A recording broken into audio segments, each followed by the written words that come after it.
Whoa, feedback. All right, let's try this. This is the voiceover for a comedian movie trailer. Take one. In a world where laughter was king. No in a world, Jack.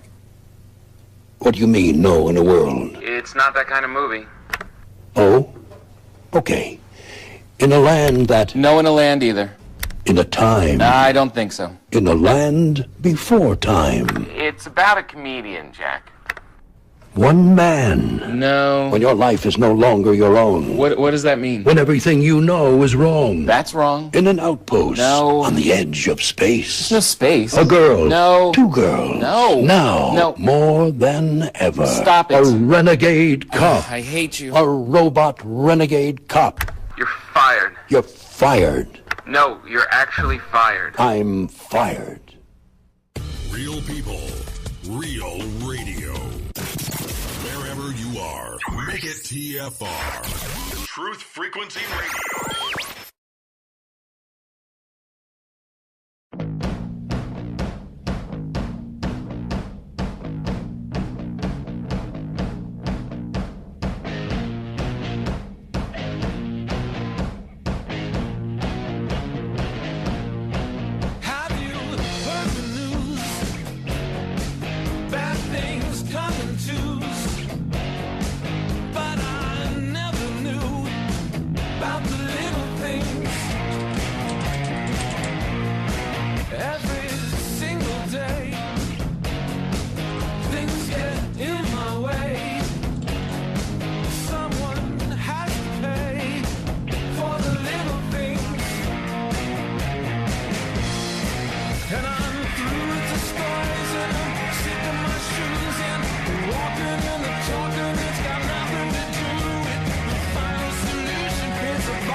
Broadcasting straight to you from a spaceship currently running down a Mariner flying boat that's out looking for Flight 19. Yeah, you guys aren't going home either. That's the creepy part about Flight 19, if anyone wants to look that up, the Mariner flying boat. That's pretty weird. Hello, everyone, and welcome to Strange World, where the truth is often stranger than fiction. I'm your host, Mark Sargent, the creator of Flat Earth Clues, which propose that all of us are living inside a Truman Show enclosed structure, thousands of miles wide. Check it out at enclosedworld.com or just Google Flat Earth Clues. If you can't find it, then your internet is broken. My good friend, personal wingman for the show, is a very tired Jonathan from Jersey. How are you, man? I'm tired. Jonathan spent all day doing physical, manual labor projects at home, and he is worn out. So part of my job is just to make sure that he doesn't nod off and like not hit buttons. And I bet you I'll have to do that at least once tonight. Like, oh, let's run the clip, okay, Jonathan? I think it may happen. Anyway, you don't have to talk much, man. But recorded this. Yeah. And we'll get to that in just a minute. What we're going to play for you is an interview we did earlier this week with a flight instructor out of Iowa. He owns his own flight instruction company, and he called me up and said, "Look, I got some information for you." And we asked him to be on air, and he volunteered. You know, his name, his company, the whole nine yards. He's going to come on and say, "Yeah, we're flying above a flat world, a flat Earth." And I'd say, you guys wanted someone in the air. This is what we got for you, and it's going to be interesting because it was illuminating for me. He even, by the time we got about halfway in, it got pretty interesting, I thought. Just thinking that, and after this interview tonight goes out over the air, his career is going to go into a flat spin. Yeah, hopefully not. No, We'll see. I love the fact that more people are coming forward, and we'll talk about that, at the end of the show.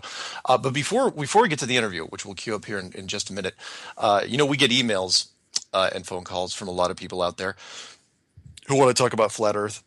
And there was a certain group of people that I was kind of neglecting, because a lot of people were telling me, their thoughts about theories and little loose ends.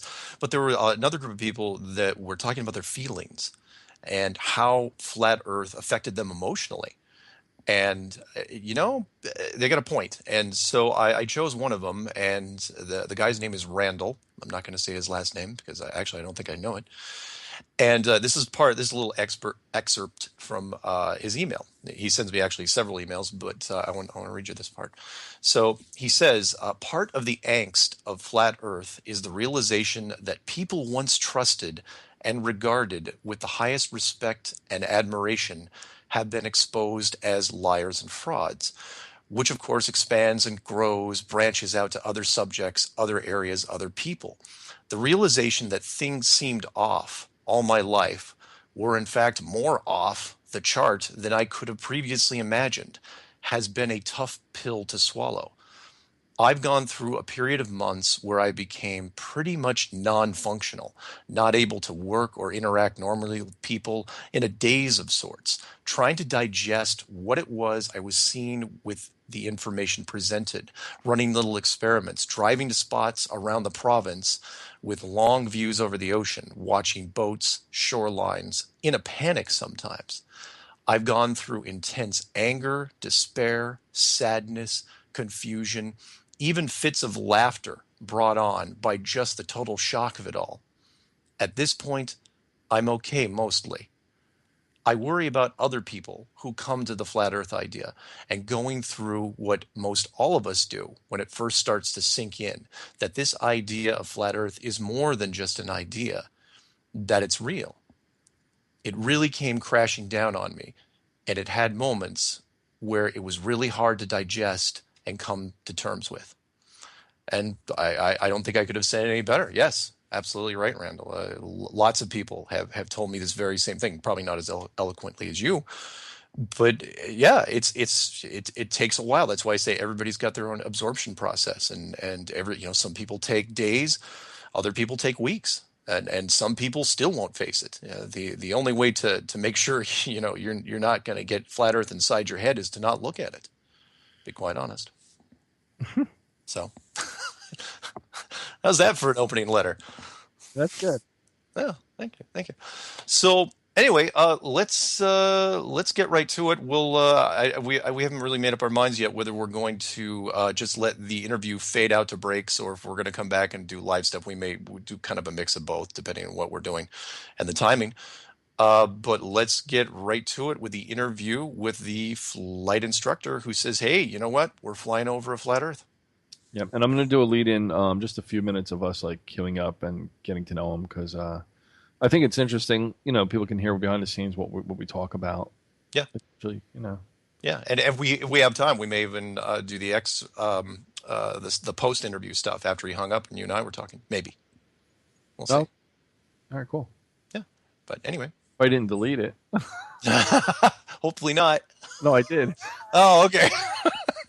All right. Well, then you're just going to get what's advertised, except for the lead-in. So, yeah. All right. All right, here we go. There we go. If we drop, I'll reboot and call you guys back. Yeah, it's recording. Okay. For whatever reason, mine is not. And I do not know why. Let me check real quick here. I want to check by name. Sorted by name. Windows Skype recorder. Yeah, it's not launching. So, John, what's your special ability? My superpower is I teach people how to fly airplanes. Oh, right on. That's a good superpower. Okay, we'll just run with it. If yours is recording, we'll just treat yours as the gospel and go from there. How's that sound? Sounds good. Okay. So what I'm going to do is I'm going to read his letter. So we'll just go from here. Ready? Dear Mark, it's not easy being green. Thanks. So we got a letter from a flight instructor recently, and I've got it right in front of me, and I'm going to read it to you real quick, and then we're going to talk to him. It says, Mark, I have been listening to your show for the last month or so, and I wanted to share my professional opinion on one of your recent topics. I am a professional pilot and certified flight instructor. I run my own business at a smaller airport in the Midwest. In my previous 6 years teaching others how to fly, I can absolutely verify that your recent guest's claims about the gyroscopic properties of the aircraft's altitude indicator are correct. Robert did a great job in describing how it works, and he was spot on. Never in any textbook or other literature have I read anything about correcting for a curved Earth.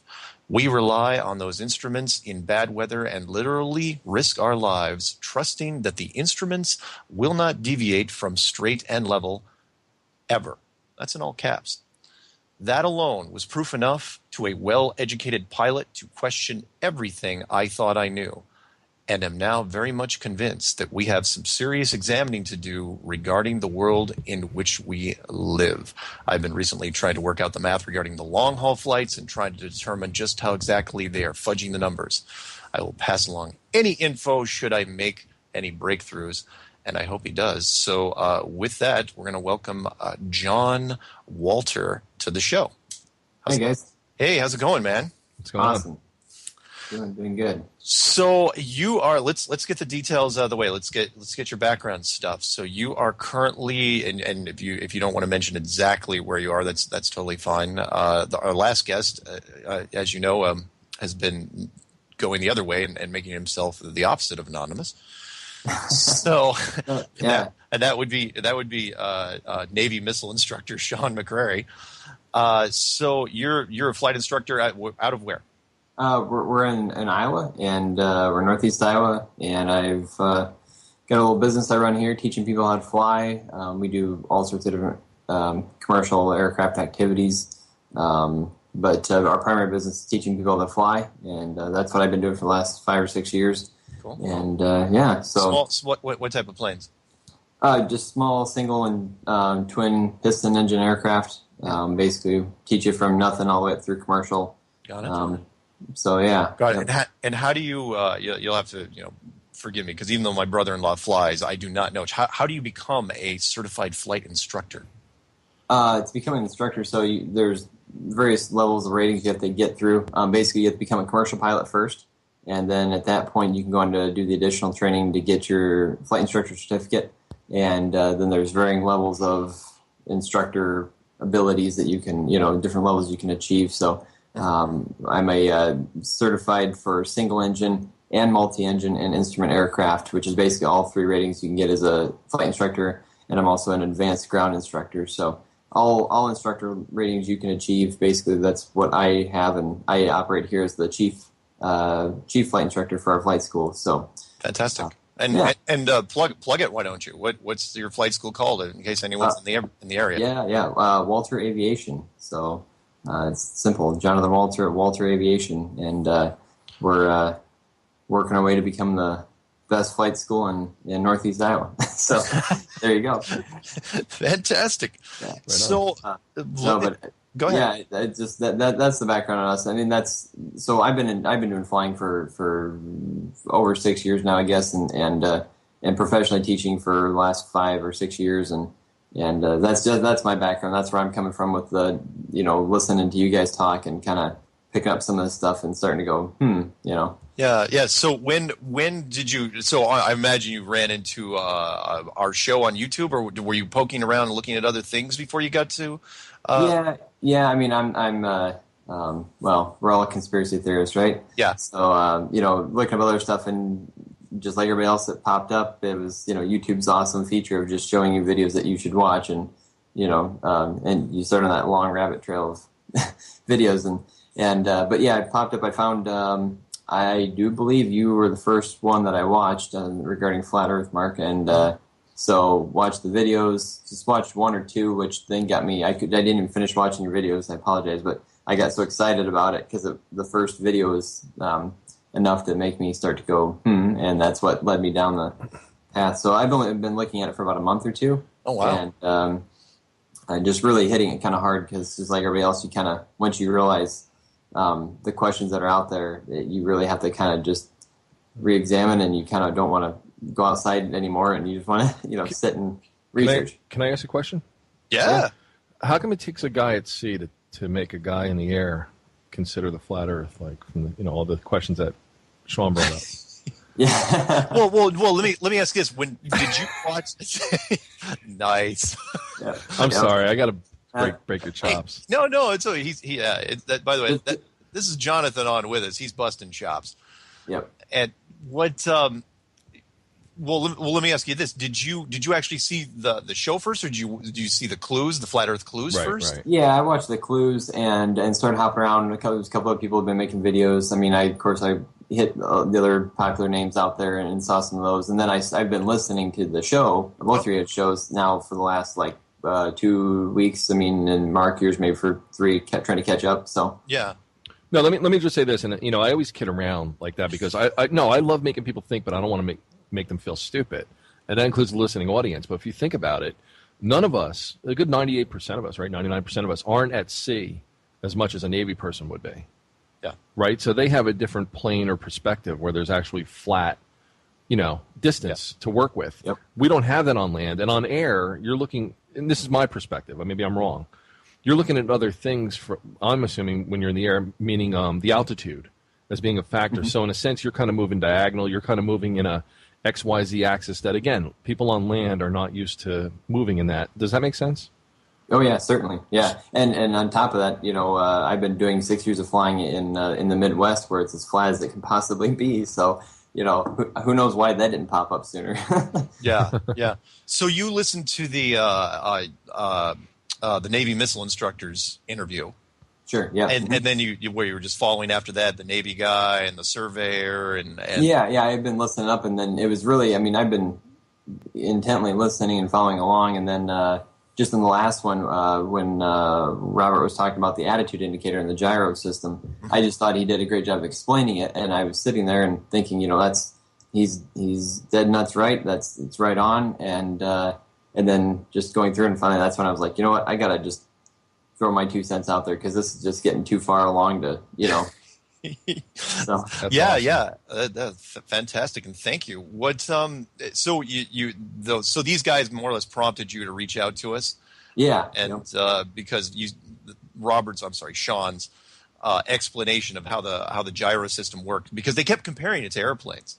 Yeah. Well, that's what I always my interest peaks when that comes up, that subject, and so I'm usually the type to kind of reach out and do that. I'm actively following along, but I just thought, that they're pushing into an area that I actually know something about, and I'm like, I want to just give my 2 cents for what it's worth and put it out there. So yeah, and so the submarine guy, when submarine guy was talking about how subs are basically just planes that are underwater. Yeah. Between that and Sean's explanation, something really rang true to you. So can you kind of break it down for us? Your comparison to how the gyro works in the plane. Yeah. And what's going on in your head? Sure. So fundamental. The primary instrument that we use as pilots when we're flying our aircraft, and it doesn't matter whether you're flying a small single engine or a large airliner, it makes no difference. The primary instrument we all use is called the attitude indicator. And I know, just with a little bit of research that, subs have the same thing, because it's basically what it does. It creates an artificial horizon, which is another nickname for it. And basically it tells you, using a gyro, an internal gyro, it keeps itself straight and level, and it tells you which way is up, which way is down. And which is very important, obviously, when you're flying through the sky. And more important for the airliners when they're flying through adverse weather, when they're flying through the bad weather, they need to know when they can't see the ground, where the ground is, which way to go to fly. So that's the use of the instrument, and it operates using a gyro, which you set, when you start the aircraft up, when you're sitting level on the ground, flat and level, you set that instrument and it spools up. You make any adjustments you need to get it calibrated so it's straight and level, and it stays there for the duration of the flight, and it does not deviate, does not wander whatsoever. Yeah. So basically, so if I can help, and feel free to break it down even further than what I'm going to do. So basically, the gyro is just like a giant three-dimensional bubble level that you set when you're on the ground. So when the plane, what you're doing is you're assuming that where your plane is sitting is flat and level, and you set a level to say, you know what, show me where flat and level is, no matter what happens in the air. Show me what flat and level is on the ground. Exactly. And and I don't know much about the plane ones. Do the plane ones spin up with RPMs like they do on ships, or are they kind of a little bit different? Well, they're either operated with a vacuum system or an electrical system. Either they're an electrically powered gyro or a vacuum powered gyro. But either way, yes, the aircraft has to be the engine has to be running, which is providing that source of power. So got it. Yep. Got it. In fact, on most aircraft, a lot of aircraft, they actually have two. They have one vacuum powered and one electrical, so that you have redundant systems. So if one goes down, you're still good to go. So anyway. You know what, though? Most people don't use gyroscopes like you guys would for that purpose. Sure. But I know sometimes they'll put them in like image stabilization equipment, like binoculars. Oh, yeah. And it's amazing when you hit that button and you feel that little, I guess, it almost feels magnetic because of the force of the gyroscope. Yeah. And then it's perfectly still, like all the shakiness goes away. So it's amazing what it must do, I guess, for navigation and such. I mean, the way it works. Oh, it's incredibly accurate. I mean, when we're doing pitch changes up and down, I mean, your standard deviations, bank angles are, if you're flying in the clouds or like airliners, you're using less than 10 degrees of bank and typically, on average, less than 10 degrees of pitch. I mean, we're measuring a few degrees of pitch change, so it's incredibly accurate on a small little 3-inch display, that's just using a gyro. I mean, Can I ask one more question to that? Yeah. Is that when they say, like, when you fly by wire or you're using assistance with that? Is it paired up to the gyroscope for that reason? The fly-by-wire is referencing how you are actually making use of the flight controls. Mm-hmm. So in our small aircraft, we're pushing and pulling on the yoke, which is moving cables and pulleys that go out to the control surfaces. Okay. Fly-by-wire just means you're electronically sending the signals out, but it's still the autopilots and all the systems, the automation systems on the aircraft are all linked up to that to those instruments and still rely on that instrument control. Absolutely correct. So, but you can turn it off, I guess, is what I'm asking. Like, or you can't. The gyro automation yeah. systems on the aircraft are all linked up to that to those instruments and still rely on that instrument control. But no, standard typically no, it's on. Like, as long you as the can't. engine's running. Oh wow. Okay. The gyro. Yeah. I just gotta say, Mark, I didn't know that. And still rely on that instrument control stages. but no, standard typically no, it's on. Like, as long as the Yeah. But you never hear about the gyroscope. I've never even heard about this before.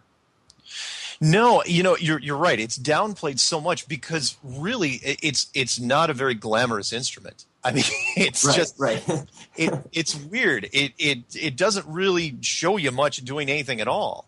It's all it's there is this weird reference point that again has been taken for granted all these years. And during the training, it's downplayed. It's not downplayed, but it's I would say from the pilot's perspective, it's a very critical instrument, especially when you move on to your what we call an instrument rating, where you're learning to fly in the clouds when you have no outside visual reference. It's the critical instrument, it's your primary instrument. But generally speaking, it's from primary training when you're learning just to be a pilot. It's just a quick little, hey, here's what it is, here's what it does, and now go fly the airplane. No more. Yeah, because it's let me give a perspective here on this, which is because it's an old technology. It's been around for a long time, but it always works. And there's no variation to it anywhere. It's like, oh yeah, either the gyro works or it doesn't, and if it works, then everything's flat and you don't have to worry about anything. Right. So it's really kind of a foolproof system. That's part. Yeah, you're right. It's a critical system, but nobody's like, oh yeah, it works. It's obvious. Right. But go ahead. Sorry, go ahead. No, I'm just curious. Like now, could you use this on land-based vehicles? I hope that's not a stupid question, or would you not need it? Because absolutely, there's nothing that says you couldn't stick one of these in your car, and if it was powered up, and as you go up and down the hills on the road, it's going to show you pitching up and climbing and coming back down and everything. It worked identical. Yeah, which what John and I were talking a little bit before about this, which was that because we always reference the gyro to the curvature of the Earth, but he came up with an interesting take on it, which was you don't need a curvature of the Earth to show how this thing works. All you need to do is fly over a hill. and kind of hug the ground a little bit, and that this thing's gonna pitch back and forth in accordance to it. True? Yeah, absolutely, yeah. If I'm just flying over, say we're out in the Rocky Mountains in the western U.S., we're flying over a hill, and you want to fly fairly low to the ground or something, and as you come over the peak of the mountain and you start to push your nose over to come down the backside of the mountain, I mean, it's obviously going to show that you're going downhill, right? Yeah. So it's the same idea as if you're flying across the Earth, on a large scale. It's just that you're doing it, the hill is just an amplified version of it. Yeah. So here's where it gets interesting. So the gyro, again, if anyone wants to look this up, please look up the gyro online. But what it does is it creates an artificial, artificial may be the right word for it, a flatness, a flat plane that you can reference at all times. And since it's mechanical, it's spun up with centrifugal force, depending on what you're using, whether you're saying either a vacuum or electronic system. It doesn't care about what you're flying over because it's going to tell you what happens regardless. It's going to tell you when you're pitching and when you're up and down. And but here's where it gets interesting. If the Earth is curved, it should keep adjusting and showing the pilot or the submarine commander or whoever it is that they are pitching up or down. Correct? Yeah. Yep. Exactly. Yeah. Yep. And if I'm say, just for reference, if I'm 1,000 feet above the ground, yeah, and it says I'm level, mm-hmm. and I continue to fly for 100 miles, and as long as I keep it so it says I'm level, after 100 miles in the curved Earth, model, the globe Earth model, my altitude should slowly gain. I should gain altitude over those 100 miles as I pull away from the Earth's surface because I'm on a plane flying out away. At some point, I'm going to leave the Earth's atmosphere. Yeah. But obviously, after 100 miles, you look outside and you're still 1,000 foot above the ground. Unless there's been elevation change. But if the ground is flat, you're still the same altitude. You're still the same everything. And I've actually, I was just on a flight here over the weekend, and I thought about especially out here in the Midwest. I mean, it's the epitome of this situation because it's as flat as you can get. I mean, the area that we operate in, within 100 miles of us, I mean, if there's an elevation change of like 100 feet, it's that's yeah. a big one. Yeah. So I've thought about just take a camera and just approve it. All right, we're going to go out to break here in just a few seconds, but Jonathan, I wanted to make a quick note, and that is there's ghosts in the system. I don't know what's happening. But we're going to continue this interview in a moment. Yeah.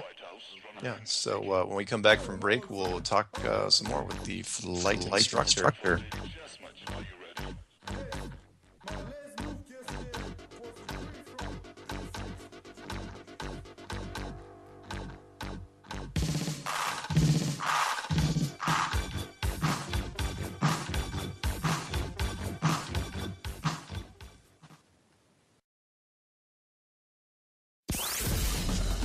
Real Politics with Professor James Tracy. Mondays on Truth Frequency Radio.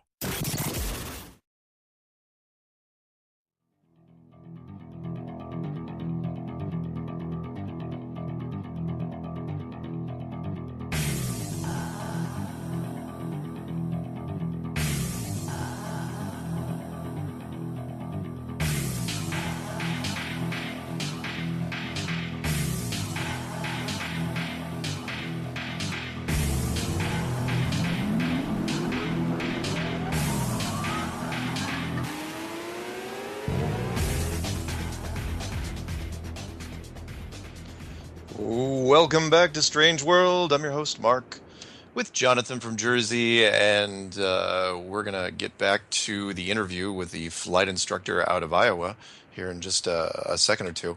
But I just want to let people know that even though you might be hearing sound difficulties, it's not as bad as you might think. We'll be able to recover.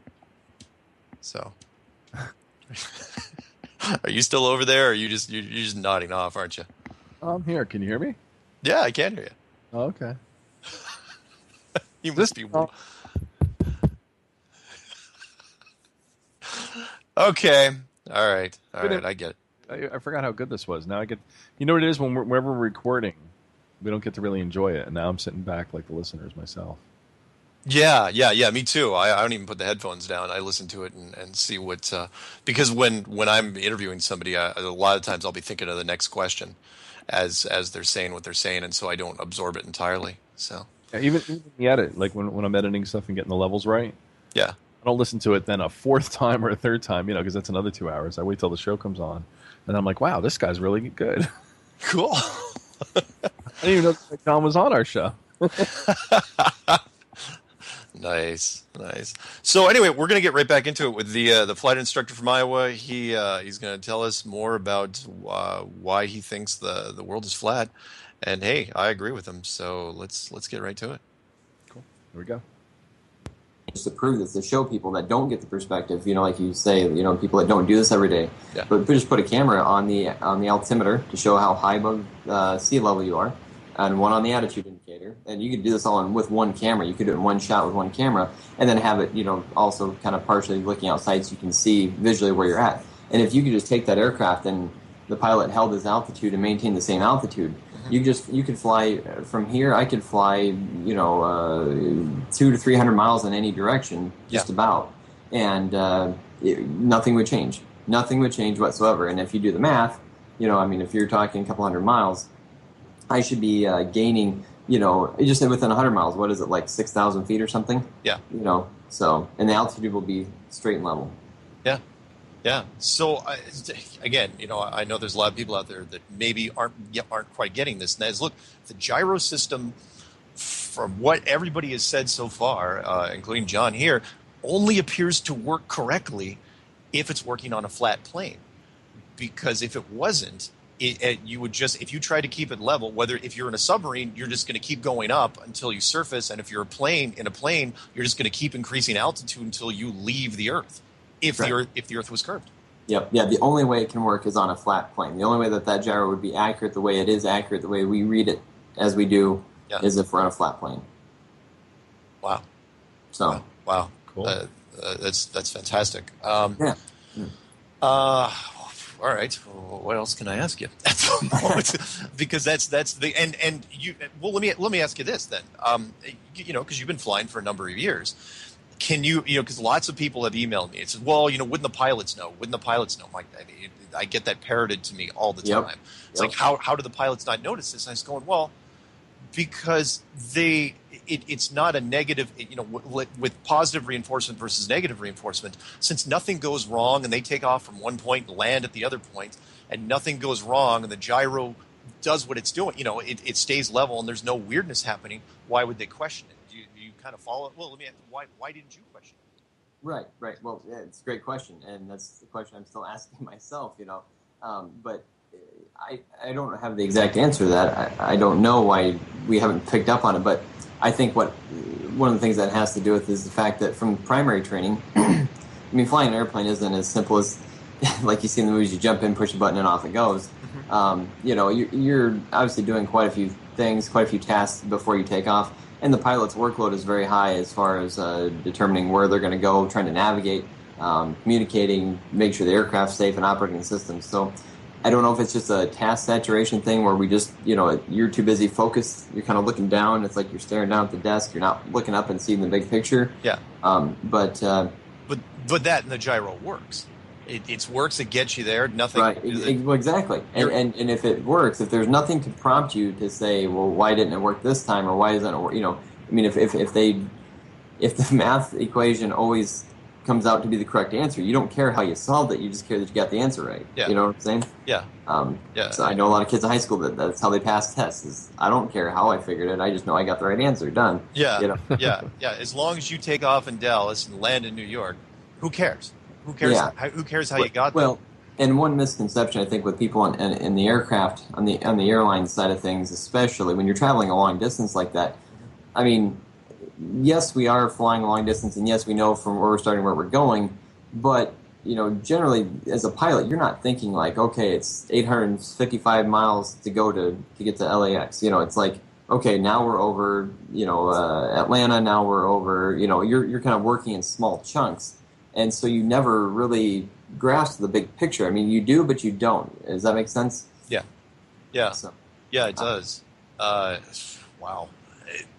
So In your mind, was there so you were listening to some of this stuff. So you listened to the Flat Earth Clues, but did it didn't click into your head until they were describing the mechanics in terms of the gyro in this case? Well, no, actually, what sold me on the whole thing right off the bat was the clues, and specifically the long haul flight, because it had to do with airplanes, and that's what caught my attention. I thought, okay, something I think I know something about, and then all of a sudden you throw that out there, and I go, what? And I'm very used to using these programs, these flight trackers. I mean, we use it on a day-to-day basis. That's how I track my students to make sure they're where they're supposed to be at, sometimes. Because they track not just airlines. They'll track every small private aircraft. Oh, yeah, I've seen them. Yeah, you can zoom in to any state, and you'll see every plane. Yeah. Yeah, and they're accurate within 5 minutes. I'd say within 5 minutes, they are dead nuts accurate. I mean, you can rely on it. We use it on a day-to-day basis to operate our airport here. I mean, we have traffic coming and going. We want to know. We want to be ready for the aircraft when they land if they need services. So, so when you mentioned that, they don't track them over the ocean, I thought, what? Of course they do. I watch them track them all over. But sure enough, I did the research. I've watched the guys on YouTube, that said, no, I sat here for hours and they didn't fly across the ocean. Yeah. And I thought, no, I'm going to do it myself. Trust but verify. And sure enough, no, they don't. They do not track across the ocean. Yeah. That led me on a big, pursuit. I'm like one thing I said I'm still working on, still trying to determine what, how are they fudging the numbers? Because they are fudging the numbers. If you go and get the flight, the duration of the flight, it says it's going to take you 30 hours to get from A to B, but you do the math, it should only take you 15. So what's taking extra long? Well, if you measure that on the flat Earth map, you get a lot closer to the right answer. It's still not perfect, but then again, we don't have a perfect flat Earth map. So yeah, an excellent point, because people have asked that. They keep bringing that up, and I'm going, look, at this point, the AE map, the azimuthal map, the continents may be laid out correctly, but now we don't know what the scale is. Right. It's like, okay, we there's nothing to say, 1 inch equals X number of miles. We don't have that, and nobody's ever mapped it. And actually, so I thought about that for a little bit, and one of the things that I was trying to determine was, to determine the scale, if, obviously in the northern hemisphere, it has to be correct, because I fly from point A to point B, and if my map says it's 100 miles, I know my aircraft is traveling 100 miles per hour. I can do the math. I can do the time and distance. Forget the GPS. I'm not watching a purple line. I'm not relying on that. I can do the math, and I know it works out. Yeah. So, in my opinion, I think the northern hemisphere scale is correct. Yeah. Now, whether the southern hemisphere scale is correct, that could be totally off, because who flies down there? Nobody does. Yeah. And the only people that do, again, like you've mentioned, the airlines. I mean, there is private aircraft that fly in, South America and such, but not enough that I think anybody's going to be noticing. And I don't know anybody else that personally knows anyone who flies down there who can verify that, when they fly, it's, someone with a private jet, some rich person or a drug lord can, going from southern hemisphere to southern hemisphere, maybe they might notice it, but, they're not going to care. They're not going to report anything. And it, just like anything else, I mean, if you're, if you're, I don't know how this would be, but if you're on a ship out on the coast and you're going to sail from point A to point B, and, everybody kind of says, well, that should only take you an hour, but the old timer says, no, it's going to take you an hour and a half. Trust me, I've done it. I know it. Yeah. You just kind of say, well, hey, he's done it, he knows, and you just accept the fact that that's what it takes, because it does, and you don't question why. Your mind makes up these reasons. It fills in the blanks because it wants to rationalize it. Yeah. Yeah. So. And initially, when I had done the clues, I looked at the southern hemisphere, and you probably heard in the clues where I was saying, well, it looks like they're being dropped off the GPS deliberately. And then a lot of people are coming back later and saying, no, man, it's worse than that. It's that there is no coverage there. That you physically do not have coverage because there is no satellite to cover it. And to the point where even I got that map I probably showed you, Jonathan, the sub guy mentioned the old Loran system. Mm-hmm.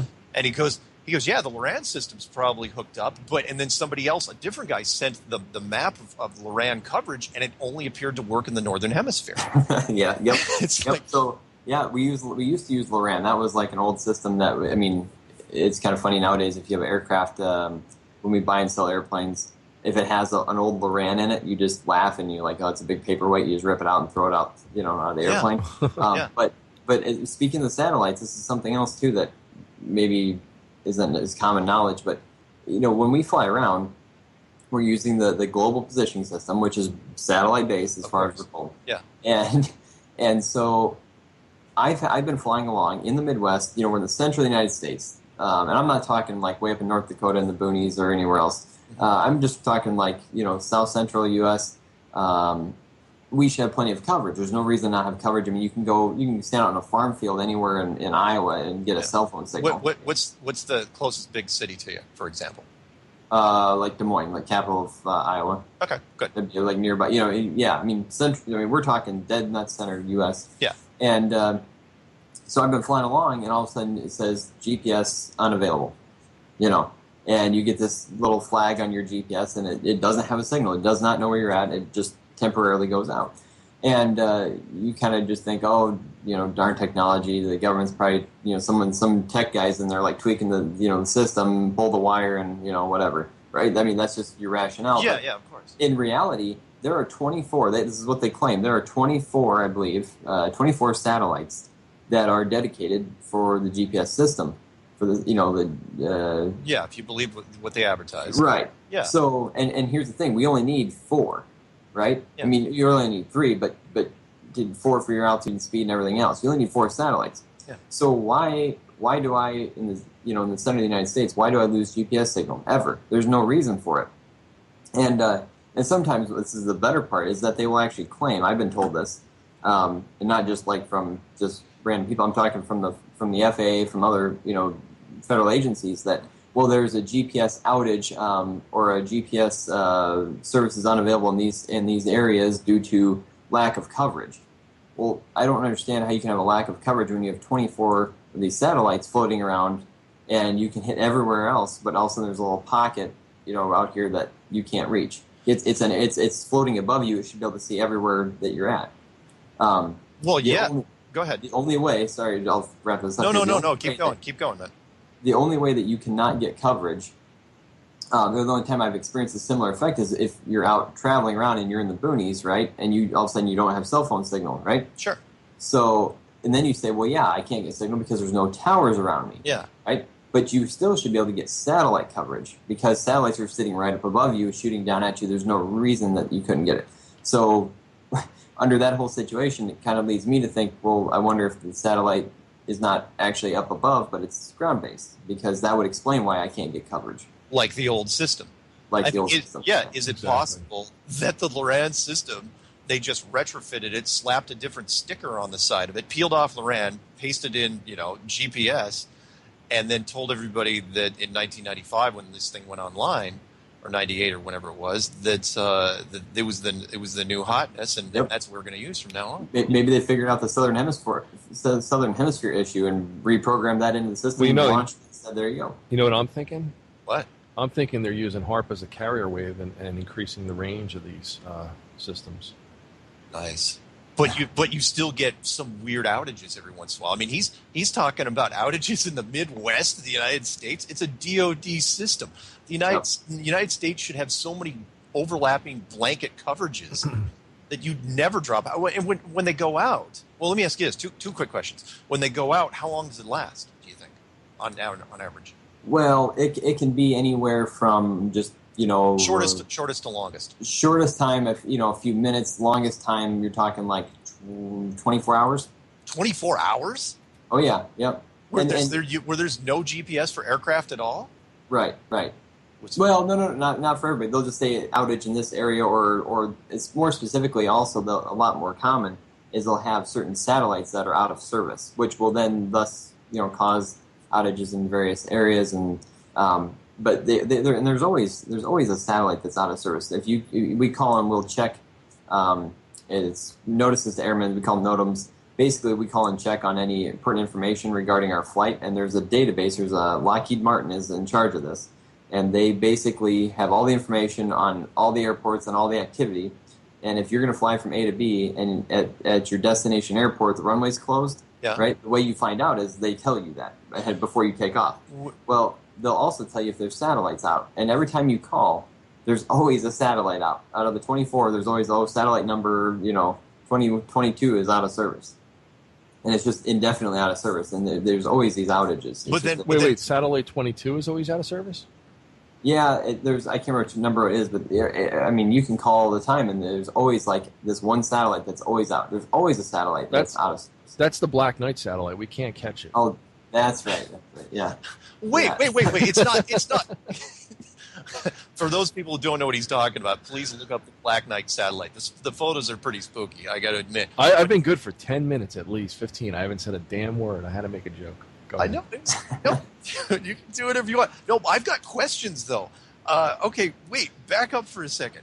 So when you call... Okay, one, there's satellite... You're saying that that the FAA says that there's 24 satellites monitoring that are tied into the aircraft system. Yeah? Right. And at any given time, one of those 24 is out, at least, at any given time. Yes. But the number changes. So what you were saying, 22 may be working now, but somewhere down the line, it's not like 22 has been out forever. It's like, 22, that's a piece of junk. It never works. Right. Do you find any commonalities? I know you haven't been doing this that long. But right. Well, that's the thing. I haven't been paying attention to actually. I mean, I just always remember going, well, that's odd, but whatever. But I never recorded it because you just go with the flow. I mean, it's whatever. I got a trip to go do. I got to get in the airplane to get going. Passengers are waiting. So I mean, you just move along. But I'm definitely gonna start tracking that stuff. The more interesting thing that you mentioned was like, I gotta bring this up. So, unless I heard you incorrectly, you're saying that when you call up for the GPS system to see if everything's working okay, you're calling Lockheed Martin? Yeah, correct. They run the database for the GPS system? They run everything for the aviation side of things, and I'm laughing now because I'm realizing how ridiculous this is. Well, I mean, yeah, they're a plane company, but they're also a massive military subcontractor. Right, exactly. And so it used to be that you would call. The old system was that there was actually like a local guy, like in Iowa, it was Fort Dodge Flight Service. So you'd call the flight service station, and you were talking to a guy sitting out in this town over in western Iowa, and he was in charge of like the area within 100 miles of him. And he would give you the weather. He would give you the updates on what's going on in that area, and which was great because the local guy had local knowledge and knew it. Well, now you just call a 1-800 number. Everybody calls the same number, and you're just going to a call center down in Fort Worth, wherever. Yeah, Texas. Yeah. Yep. And it's just a call center, and they're sitting at a computer doing the same. They just have a better version, but I can get online and look at the weather online and do just as good a job of briefing myself on what the weather's doing with the issues are, but yeah, you call them, they tell you all the navigational outages. If there's any navigational aids that are out of service. We use other navigational aids other than GPS. We have other forms of navigation, but they'll tell you all that stuff. You know what? I gotta call that guy again, Mark. You gotta call that guy who's like the VP. I met this guy on the way to LA. We were on a hopper flight together. And we get to talking, and I said, what do you do? And he goes, we're out in the desert. We're building a plane that's like 3 or 4 747s welded together. And I'm thinking, what the hell are you going to do with that? I was like, that's bigger than the Spruce Goose. But this guy knew everything. He was, I don't want to say what companies he was with or his name or anything. But he actually said as we were leaving, he gives me his card, and he goes, if you have any questions about aviation or anything related, just give me a call. Yeah. What company did he work for? I don't want to say. Can't say. Oh, okay. Gotcha. Jonathan knows people. Yeah. I claim to know nothing, and even less in the court of law. There you go. Under oath. Go ahead. No, I mean, I find this extremely intriguing. That the whole GPS database isn't run by a separate branch of the U.S. government. No, they farmed it out to Lockheed Martin, one of the most intimately tied military contractors to the United States government, and they're the ones that tell you. They're the ones that let the FAA know. The Federal Aviation Administration that that you don't have coverage in your area, that for whatever reason the supposed 24 GPS satellites that should be blanketing the whole world. Not only are they not touching the three major southern oceans of this world, but there's also blank spots apparently in the Midwest. Yeah, and I imagine all over. Anyone that's listening, anyone is tied to this in some way. Please send me emails and confirm this in other parts of the country that GPS just drops. It's amazing. I'm just like for kicks. I pulled up what we do where we check our NOTAMs, which is where we check our stuff. You don't have to call them. You can actually just do it via text, like online. Yeah. And just right off the bat, there's like 1, 2, 3, 4, 5, 6, 7 GPS outages listed for the next 24 hours in various areas. Yeah. And this is the kicker. It says basically the GPS, and they give you the number, may not be available within a 463 nautical mile radius centered at whatever location from flight level 400, 40,000 feet to unlisted. It's they give you this whole cone, this radius, but it's like a giant area that we're just not gonna have coverage. And these are like the ones centered on ones for Houston, Denver, Albuquerque, Kansas City, Los Angeles, Salt Lake City. So you're looking at it right now. I'm looking at it right now. Yeah. So that's incredible. Now, can anybody access this, or is this just something exclusive to people? No, anybody can, but nobody would because they don't know where to look it up. But it's just you go to the FAA. Please tell us give us the details so people can look this up while they're listening. If you just Google FAA, and then NOTAMs, which is NOTAMS, NOTAMs, which stands for Notices to Airmen. FAA NOTAMs. Mm-hmm. You go in there and they've got GPS NOTAMs, they've got the standard NOTAMs, and if you just type in the GPS NOTAMs, you can do a search. And I'll send you a link or something later. They're a little hard to read because they're coded goofy, so you kind of learn the coding, but you can read them. Now, and I'm not claiming yet that there's any, I don't know of exclusively any patterns, but I'm definitely going to start looking at this to watch for any patterns in these, whether it's the same satellite or certain areas or whatever, but sure. I just, because that's what you would expect. I mean, if you have 24 satellites, they're going to have spaced a certain distance apart and in a certain rotation. I'm sorry, a certain orbit, and you'd think the blank spots would show up on a regular basis. Right. Yep. But right now, not yet. I mean, I don't know. Wow. Which would also mean that the GPS that we're using on smartphones is different than what you're using, because lots of people would, because if it had the same outages as the planes do, then you'd hear a lot of complaints. Oh yeah, exactly. People would, they must be compensating with something else, probably. Well, what they'll tell you, that cars it doesn't matter because you only need 3 satellites to triangulate your position, whereas aircraft you even need 4 because you're in 3 dimensions or some BS line like that. Yes. They'll say, well, that's why we only need 3, so that extra satellite we don't really need that thing. So, can I ask you a question? How many years did you say you've been flying? I've been flying for like 6 years, 7 years.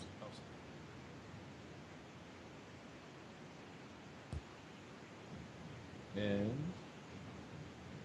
Mark? Oh, I'm sorry. I am here.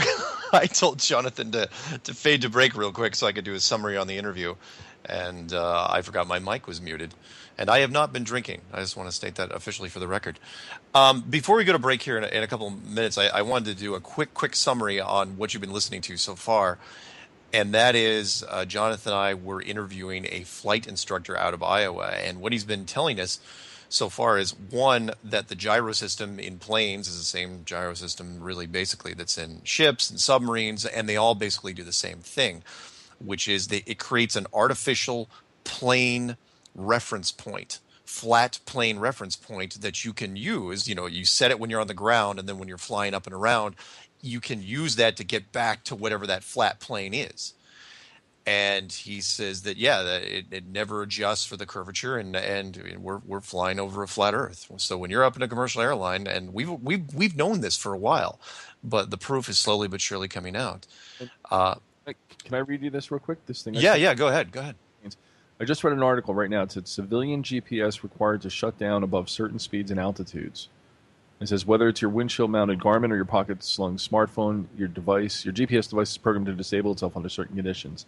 If it's traveling faster than 1,200 miles per hour or above 65,000 feet in altitude, it'll shut down. And is that a new article, or did you just reference that? This came up October 6th. It just came out tonight. So this is interesting. That's great. Again, there's so many interesting, and I know we don't have much time until the break, but I want to get this in. There's so many interesting stories that are coming out in regards to the GPS system, every planet you can think of, every aspect of the space program, not to mention that they're tying it to The Martian, the No, Matt Damon movie. wouldn't it give it away that it's possibly land-based and not satellite-based? Because a satellite, what does it care? It's supposed to be... Let's talk about this after the break. Yeah, we'll talk about this after the break. We'll be right back.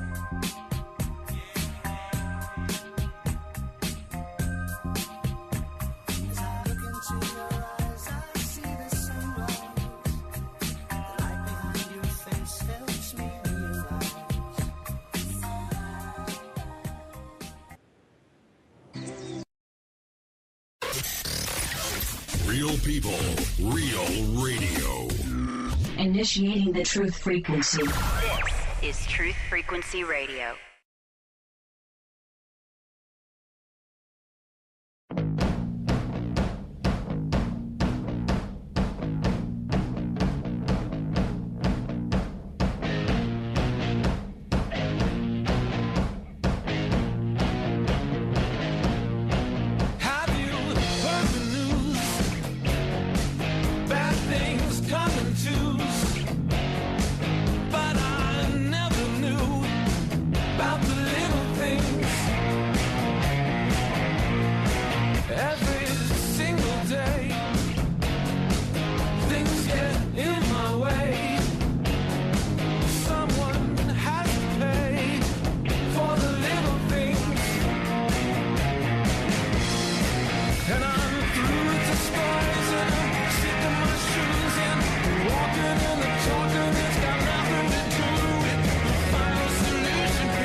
Welcome back to Strange. Wait a minute.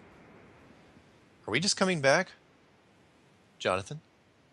This is the beginning of the show, right? Isn't this the beginning of the show? Because it's playing the music from the beginning of the show. Well, our soundboard guy, what's his name? Mercury Retrograde. That's his name. Yeah, Mercury Retrograde. Name. Yeah, he played the beginning. And so it threw me. I thought we were in the beginning of the show. I should start doing it. Broadcasting straight to you. No, I'm not going to do it. Anyway, welcome back to Strange World. I'm your host, Mark. We are in segment 3. My wingman is Jonathan from Jersey. And we were talking, before we get back into the remainder of the interview with the flight instructor out of Iowa, who says, yeah, you're flying over a flat Earth. You and I were talking about the GPS system and its failures and how it could be a land-based system. Mm-hmm. So what were you were going to add something there? Well, no, I was looking at it and I'm thinking, okay, look at the parameters, right? If you have a satellite that's like supposedly 22,000 miles in the sky, whatever it is. Yeah. It doesn't matter if you're going 5 miles an hour or 10,000 miles an hour. That satellite can track you no problem. Yeah. And it's hitting you from that distance. But if it's a land-based system, like this guy was saying, GPS, it's just like a cell phone tower, right? When you used to travel in your car, you used to have to do a handshake from tower to tower and triangulate. Yeah, the relay handoff, yeah. Right. So same concept. Now the GPS is on a different wavelength and all that, so of course it has a greater range, right? But think about it. Now they're saying 65,000 feet is the cap and 1,200 miles an hour is the cap. I mean, unless you're in, what is it, an SR-71 Blackbird? Yeah, that would be about right. Yeah, the SR-71 could go faster than that, but no commercial traffic can do that. Yeah, but it's almost like they're discouraging anybody from going up there, period, and using GPS in any way. Oh, yeah, that's an excellent point, because if flat Earth, yeah, if you're going to do your own space program, well, now you don't have a GPS system to help you for any assist. You're tethered back to the Earth again. Oh my God! Yeah, it makes no sense. Why would the GPS system cap at 65,000 feet and 1,200 miles an hour? Especially if what you were mentioning in that article where they say at least some of the satellites are at 22,000 miles out, right, which is a huge distance. I mean, that's 3 times Earth radius. Mm-hmm. You know, that's a long way if that's the case. And you're right. There is no reason why it should drop off at all. But of course, I'm sorry. I just get so irritated when I hear when you show me things like this, because for you. The what? I found something else for you. Don't be irritated. I found something that'll cheer you up. What is it? Hold on. Here we go. Okay.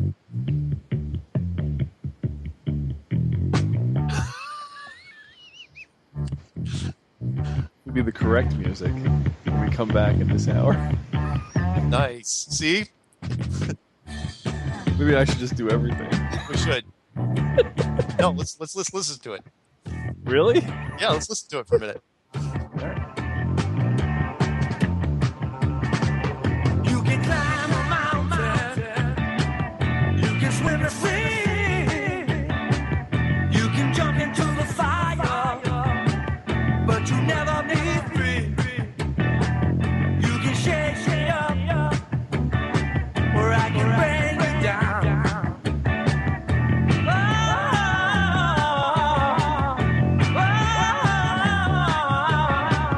We can make each other happy, or we can make each other happy. We can make each other happy, or we can make each other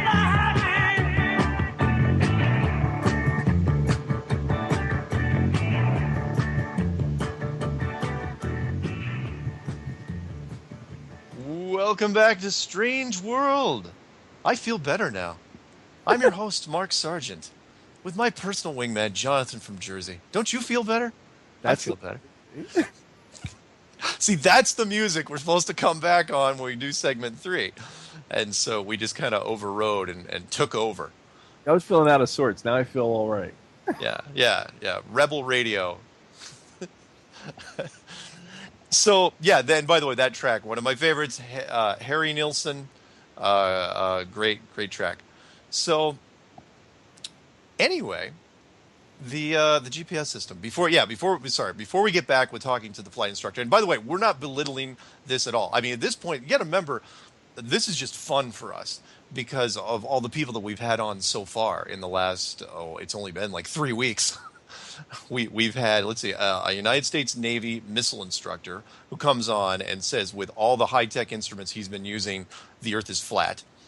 A career land surveyor did big tracts of land for 32 years, and he says he's never measured a curve in his life, nor has any of his cohorts. The United States Navy submarine chief who got out after 20 years on serving on 5 subs, or 5 subtypes, and he says everything from how the sub moves in the water to the torpedo firing solutions has nothing to do with the curvature or the Coriolis effect. Then we got the submarine guy and the missile instructor just to start comparing notes. That was fun, and now we have a flight instructor. So I'm sorry. Go ahead. I'm curious because you're more versed with all the latest videos. Like you always search, right, the top hits. Yeah. Do you know if the people that we've just had as guests, if the same type of people have come out and said that there's a concave Earth? No, that's funny. You mentioned that. Yeah, because like I was just thinking of concave Earth the other day, really? and I don't know.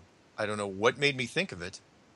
I don't know. I just glanced at the Bible on my desk, and I concave Earth came to mind.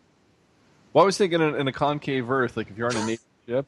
Yeah. It's kind of like that scene from, what's that one with George Clooney and them? The storm one? Oh, the Perfect Storm with Mark Wahlberg and George Clooney? Yeah, that's the concave Earth. Going up waves like that. Not to get off on a tangent. Yeah, we have time to finish the interview. Don't worry, guys. There's I think 30 minutes left on the interview that we did. But I have to go on a little rant about that movie, The Perfect Storm, because when I saw it in the theater, and because I thought, wow, special effects, right? And kind of an interesting take on this, because this was way before the reality shows about crab fishermen and deep sea fishermen and all that stuff. And when they got to that last scene, and everybody died, everybody drowned, I hadn't realized. I was going, wait, so the entire story up until this point was made up. They were just writing it as I thought somebody survived. I thought somebody lived to tell the tale, and that was not the case. And when Clooney and when they all go down at the end, I was going, "Are you kidding me? I sat through the whole thing just to get burned at the end." Oh, so irritating. But you know what I'm saying though. Like if you're going to have tidal wave storms and things like that, and it was in a concave or even when they were climbing those waves and they were going all pretty much 90 degrees straight up. Remember the wave that came from a distance in Interstellar? Remember how big that damn thing was coming over the horizon? Yeah. And it's like, yeah, so we never see anything like that. No, we don't. So that's all I'm saying about that. You're saying something. I'm saying I haven't seen anybody out there in the concave community getting military guys and engineers and commercial pilots saying, "Oh yeah, yeah, they're getting crushed." And I might as well do the push, the all call out there. It's like, look, for anyone. So we've gotten Navy, land surveyor, flight instructor.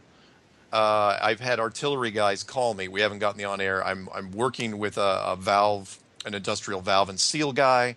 On technical specs. There was a heavy. There's a structural engineer that went on Patricia's show the other day, Brian Mullen, and he went on and he said, yeah, kind of like the 9/11 engineers came out. He's coming out and saying, yeah, he's going. I don't know why everyone says there's a curve. We never learned a curve when we were going through college, and in professional life. So anyone that's out there, you want to jump in on this, you can be anonymous. You don't have to be anonymous. I don't think it really matters at this point because the groundswell that's coming. And to your point, Jonathan, because all these guys, they're just laying the hammer down on both the debunkers and the alternate theories. Because again, if you're going to debunk this, now you gotta bring somebody to the table that's going to come out and say, oh yeah, by the way, I'm also a Navy such and such. I deal with guided systems, and I can tell you, that it's round. Yeah, fine. Bring that guy. Bring me a structural engineer. Bring me a surveyor. The other side. And if you have an alternate theory, you might as well quit. just quit. Seriously, and you know who I'm talking about. Just give it up. It's over. Sorry, it is. I'm not anybody. I'm just laughing because I see these comments in the forums, and on YouTube, and I'm thinking to myself, really, you seriously believe this? Like, where's your radio show? Like, where's all your support? Yeah, it's a moot point at the. Yeah, all you have is a few forum posts. That's it, and it's getting drowned out by this stuff. There's a lot, it's. And look, and all this stuff we've been talking about, the people that have come forward, it's only happened in the last 2-3 weeks. That people are finally, what's going to happen? I can't wait to see what happens in the next month. Who's going to, it would not surprise me if somebody from a space agency, somebody retired from a space agency, a radio telescope guy, an astronomer, an astrophysicist, because that, when that happens, then, all sorts of hell is going to break loose. So, but hopefully my good friend and possible psychic Jonathan will warn me in advance before it does. We'll see. Let's get on this so we can finish this. Yeah. Okay, so we're going to get back to the interview with the flight instructor. We'll maybe come back before break, and then if we have time at the end of the show, we'll do a quick little shout out to Flat Earth Friendship because we haven't done that in a while, and we can kind of go over what's kind of cool and the new and hot in the Flat Earth world, and there is quite a few things. So anyway, we'll get right back to it. Cool. Here we go. They'll say, well, that's why we only need 3, so that extra satellite, we don't really need that thing. So, can I ask you a question? Yeah. How many years did you say you've been flying? I've been flying for like 6 years, 7 years. Oh, 6 years. Okay. No, I was going to ask you what you thought. Well, I guess you might still know this. What do you think about using your cell phone up in a plane? Oh man, I love this one. So I get this all the time. Right? I know where you're going with this.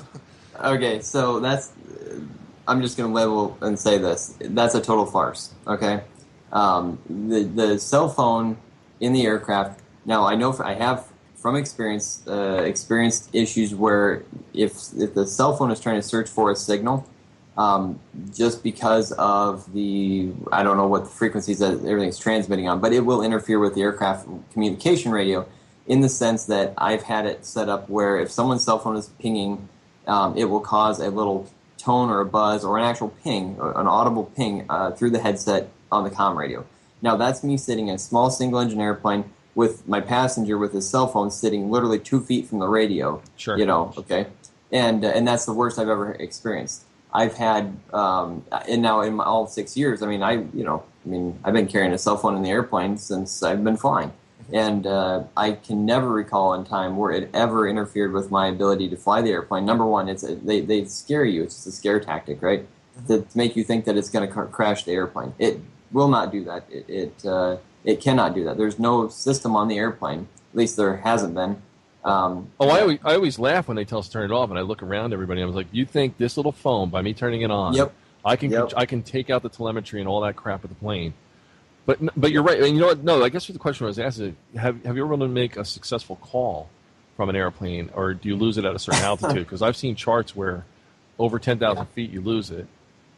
Right. Well, okay. So yeah, you absolutely can make calls from the air. I mean, obviously, we have Bluetooth headphone or Bluetooth enabled headsets, so that you can Bluetooth your phone to your headset and make calls while you're flying. I mean, it's getting pretty pretty fancy up there now. Yeah. They get mad at people for texting and driving, but pilots are up there making phone calls all day long.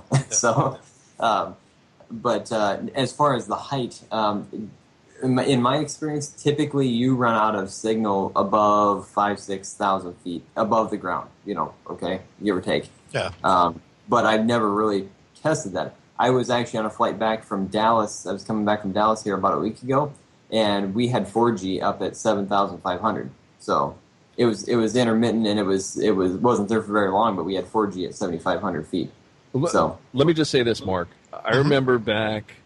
Oh man, when I was younger in my 20s and I was into war driving for wireless signals and phreaking and all this other stuff. Then I joined the phone company and I learned a lot about telecom equipment. Yeah. And then around 2001 or so, I remember having a cell phone and how hard it was to just connect from tower to tower when I was driving in the car at a mere 50, 65 miles an hour. Yeah. And yet there are these planes where people were making phone calls from at 500 and something feet. 500 and something miles an hour at like thousands of feet in the air. And I was just thinking, man, what kind of friggin' phone do these people use? I heard about these phones. You know what I'm talking? You've heard that story? I heard about these phones and these planes. Every phone connected too. Every single one. Every phone connected. People that didn't get through directly, they still got through to voicemail and left messages. Yeah.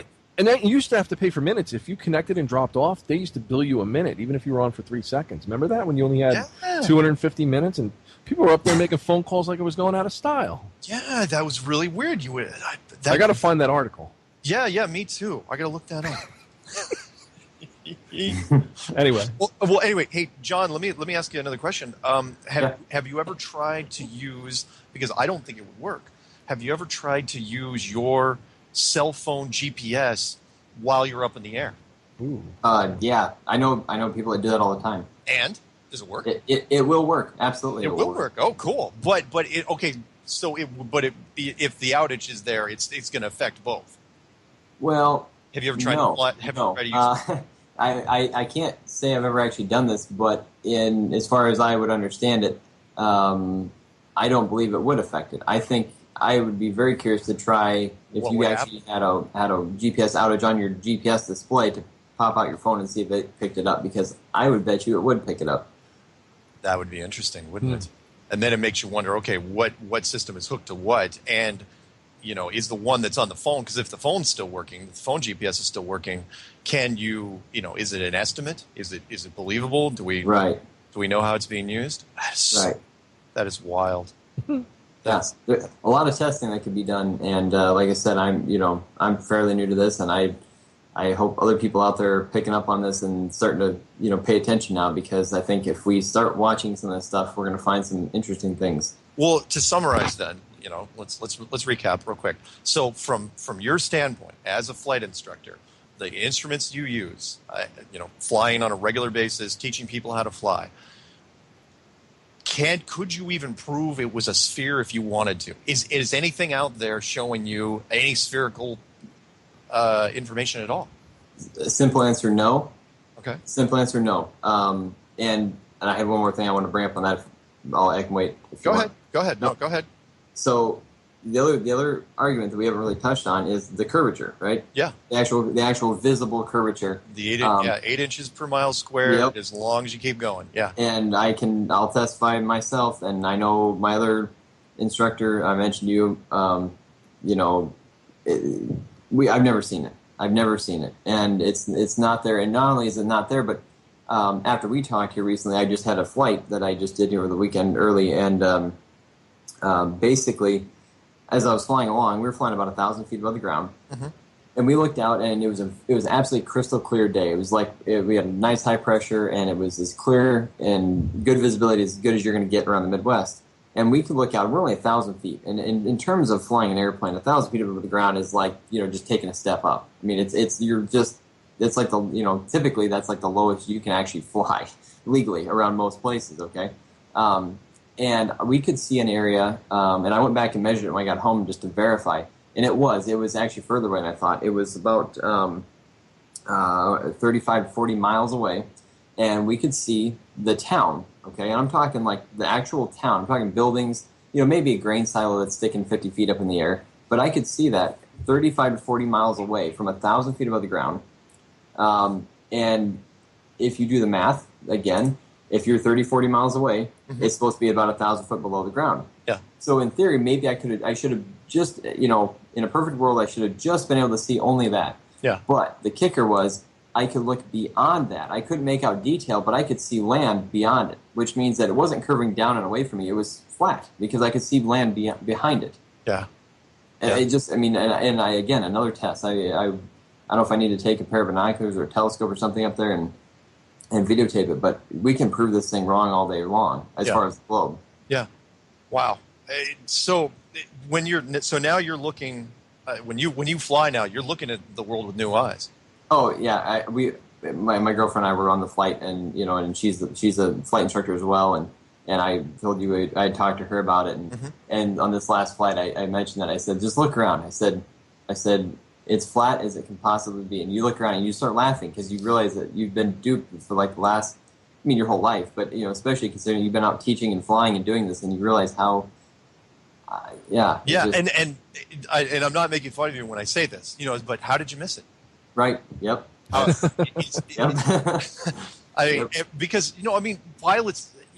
Everybody comes to me and says that. It's like, you can't tell me that thousands of pilots all over the world missed it. I was going, well, it's such a huge leap of faith. You don't see it, because it's all around you. You don't get it, because it's the Go ahead. Let me just say this. Not for nothing. How did dentists miss that mercury silver amalgam, is poisonous? I remember having this discussion with a dentist once. On an aside, just talking about professionalism. Oh, sure. Well-educated people do this in and out. And I remember asking my dentist once, do you think there's any truth about, silver mercury amalgam? And he goes, oh, no. He goes, it's not as bad as people say. I know there's a lot of write-ups. He goes, however, the older dentists that used to mix this stuff by hand would develop the shakes and everything later on in life. And I'm thinking to myself, okay, it's in my mouth. Kind of like Mad Hatters with the hats that they used to make. Yeah. But, like you said, the pilots are concerned with all the instrumentation, like John has said, and they're focused on what they're doing. Why would you look outside of that? Like, why would you even look and notice an anomaly that, typically we haven't up until now? Yeah. And go ahead, John. I've never, in my professional career, and I know hundreds and thousands of pilots. It's like any other group. And it's a small community. You know everybody. This topic has never ever come up ever. No. Wow. And I don't mean to say that the topic of the flat Earth has come up. Not even the topic of the globe Earth. If this was real, why aren't we out putting pictures out, going, "Hey, look, I saw the curve." Hey, look, I saw this, or it's not out there in either way. Just they don't talk about it. Yeah. Just like the surveyor that I had on. He's going, look, I did my entire career, retired, never came up in conversation. It's like, hey, why are we, when we shoot these big tracts of land, why are we always shooting a big flat plane? Why, it never came up. And why would it? The pilots, I would think, would be like a lot of people. Pilots are smart people, and they would think, well, the Earth's so big that the curve, we couldn't detect it if we wanted to. But the truth is, when you look at what they're claiming to be the curve math, you should be able to see it. Oh, absolutely. You should be able to see it real easy. But they don't teach you the curve math in school. They don't teach you that. No. And that's the thing. If they tell you, oh, it's so big you can't see it. If they tell you that when you're in second or third, fourth grade, whatever, if they tell that to you, and then, of course, they obviously never teach you the math, when you grow up and you're all of a sudden a career flight instructor, your brain is not going to tell you, oh, I see a curved Earth. I see a flat Earth. It's going to say I see a curved Earth. It's going to make that up because that's what you've been taught from a young age when you were very, easily conditioned. Yeah, and for people that are just listening to this for the first time and you don't know what the curve math is, it is 8 inches times every mile that you travel by itself. So if you travel 2 miles, it's 2 times 2 times 8 inches, 3 times 3, 4 times 4, and so on, which means it starts growing with the curve starts growing with distance. Mark, do you have the first few miles, the actual, because those numbers get confusing when you try to explain yeah, through. you bet. Do you have the initial 5 miles? Yeah, I do. In front of you? Yeah, I do. Hang on one second. I've got the chart, and in fact, I can... Even 10. 10 would be useful because for most people, when you're trying to explain it to them, they can't do math past 10 miles. Right. No, it's totally cool. As a matter of fact, here, I will send you guys both while we're talking, and we won't edit this out. 1 second. Again, when you're talking to landlubbers, there's really nowhere that we have to look and see in a 5 or 10 mile range at any given time. So I sent you guys the chart. It should be there, clickable on the right hand side of the screen. Okay. So if you stare at it, what you're looking at is, like 2 miles is 2 times 2, which is 4, times 8 miles. So 4 times 8 is 32 inches. It should be 32 inches of curve.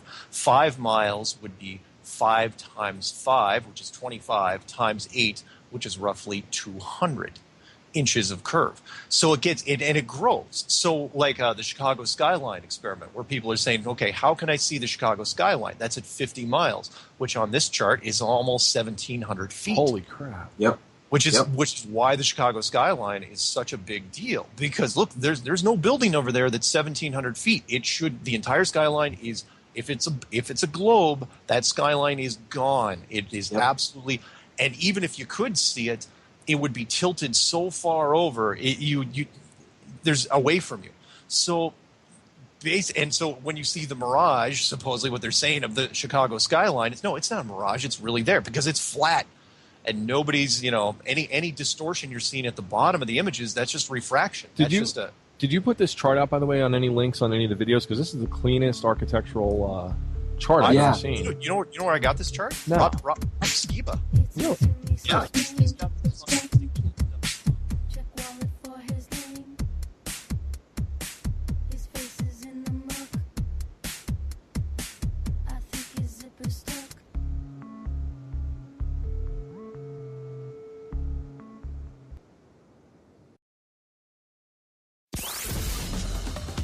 The Liam Chef Show, Thursdays on Truth Frequency Radio.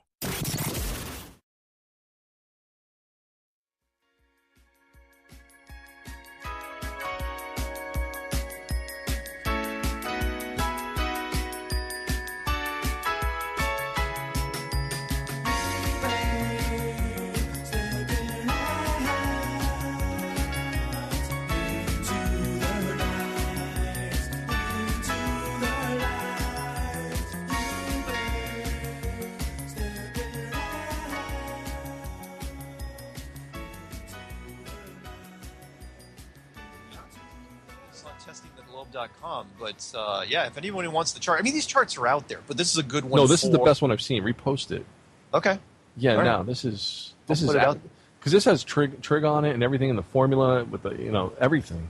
Yeah, but this lines up with what John the flight instructor is basically saying, and that is a gyro fixes itself to the straight line.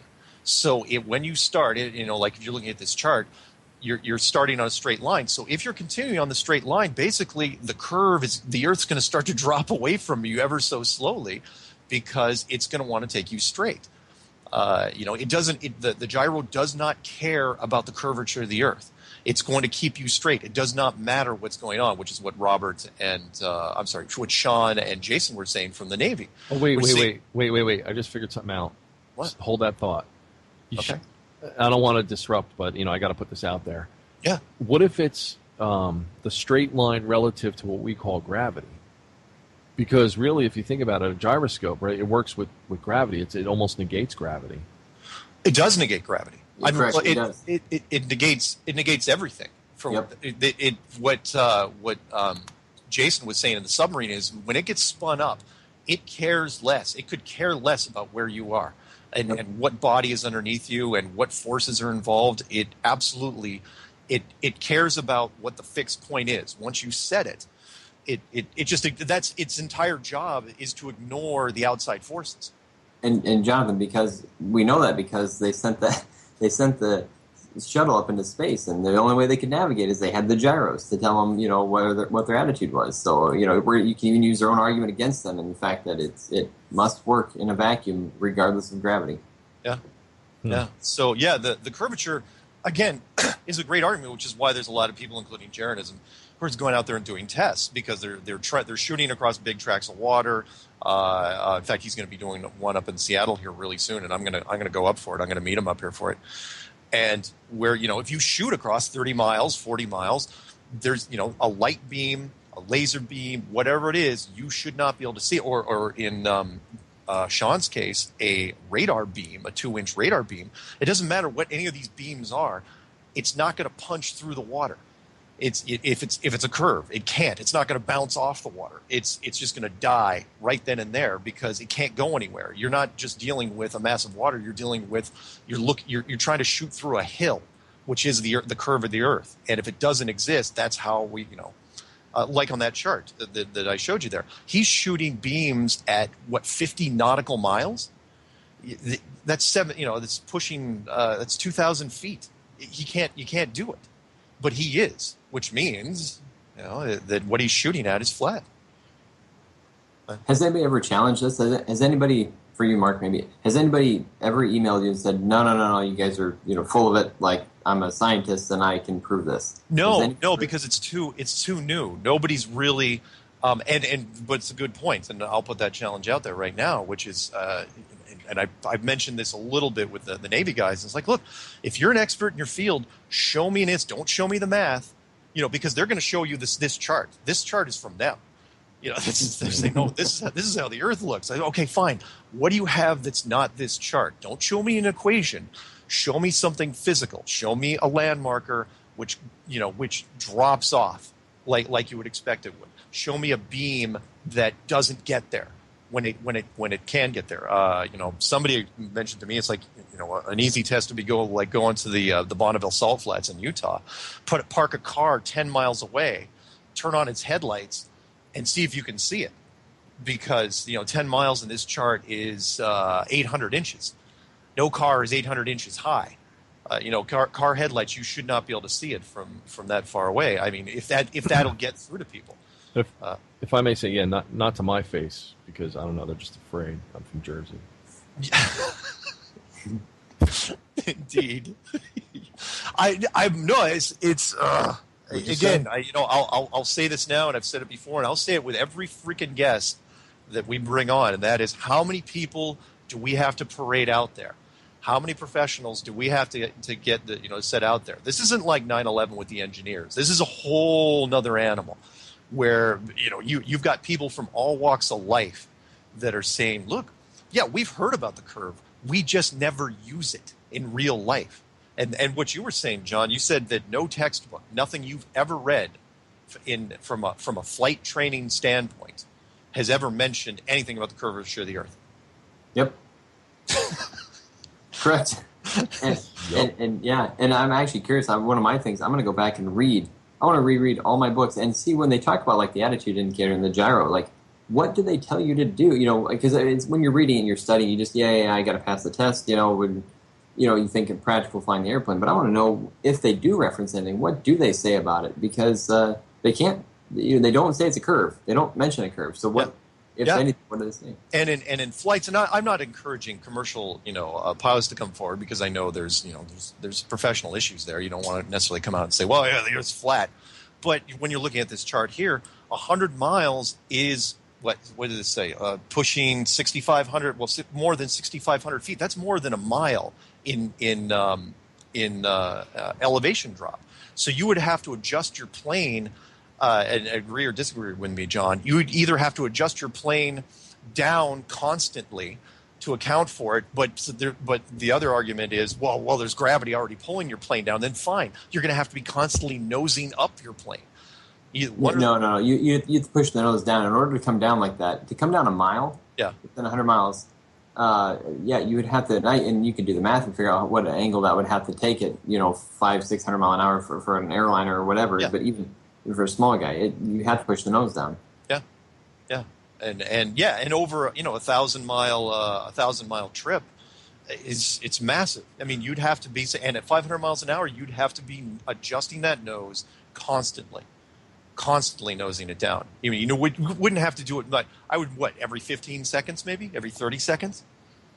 Have these slight adjustments. And you'd feel it. That's just it. We would all feel it if we were doing it. We feel all sorts of stuff when we're flying up there. I did a lot of business travel. And if they adjusted anything, that everybody knew because they were so tied into it. I just had a thought. What? If my flight students actually hear this, because now they're going to be like, "This is why I can't maintain altitude." Like the curvature's getting me. The curvature. That's a great point. That is a good point. I don't know if you can. I just say something. I don't know if you heard my comment on the last show, but I had an aeronautics class in high school, and I used to, piss that teacher off with stupid questions. Go figure, right? Yeah, I figure. And I asked him, I said, when the Concorde goes out, up in, as high as it does, I said, how come they don't get afraid of getting sucked out into space? And he looks at me and rolls his eyes, he gets a big dictionary or whatever, and he just takes it and he drops it on the floor. I was like, gravity. But in my mind, I was thinking of it like we're talking now with, like, when you fly level, you should be progressively going higher and higher altitude, in a sense. And at the altitude that they were, the height. So even though that doesn't, I guess that doesn't apply now. Back then it was a stupid question. Yeah, but I don't know. It wasn't a stupid question, but it was some unique foreshadowing. I'll give you that. Well, yeah, I didn't know what I was asking, but in my mind, for some reason, I kept thinking, like, well, if you're playing, how do you fly level? I wasn't really thinking of flat Earth. I was thinking of a curved Earth, and at the speed that the Concorde traveled, because didn't that thing do like Mach 1, 2? I remember high 1. Yeah, but it would break the sound barrier sometimes. It would break the sound barrier. Yeah. But at that speed, you would have to adjust without going too much higher, right? Mm-hmm. Unless you're really flying on a flat Earth. Yeah. Yeah. So I'm trying to think of a title for this video right now, and I'm thinking, what do I say to drive it home to people? It's like, look, flight only works if it's flat. Something to that effect. Because it was what the Navy guys were saying. He was saying, look, you can't get back to the carrier with the instruments we have unless it's flat. Yep. Yeah. Exactly. You can't do it. That's another great example. If you get a Navy pilot on here, they could confirm everything I'm telling you and probably do 10 times better job of it. Because I don't know. You're doing a pretty good job. Wait, can you explain why that is? I'm sorry, I don't mean to be stupid here, but why is that? Why can't they get back to the carrier without it? Because the carrier, because your navigation's completely off. The navigation is set for a flat plane. So if the carrier's moving, the plane's moving, what Sean was saying, if you're going out, doing a 1,000-mile mission. Right. When you come back, if it's a globe, everything is changed.